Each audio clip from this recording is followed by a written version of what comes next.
আপনারা কি ভুলে গেছেন এই কয়দিন আগের কথা? আন্তর্জাতিক ট্রাইব্যুনাল আদালতের প্রসিকিউটর তাইজুল ইসলাম কি বলেছিল?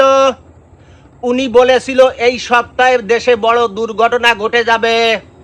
তার মুখের কথা শেষ হইতে না হইতে দুর্ঘটনা কিন্তু ঘটে গিয়েছে। গার্মেন্টস ফ্যাক্টরিতে আগুন ধরে 16 জন শ্রমিক নিহত হয়েছে।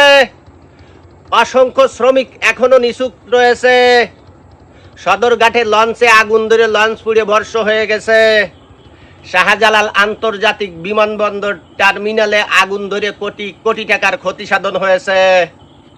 যে টাইমে আগুন জ্বলে সেই টাইমে প্রধান উপদেষ্টার সচিব শফিকুর রহমান ফুচকা খাইয়া ফেসবুকে স্ট্যাটাস মারে। তাহলে বুঝতে হবে এই ঘটনাটা কারা ঘটাইছে।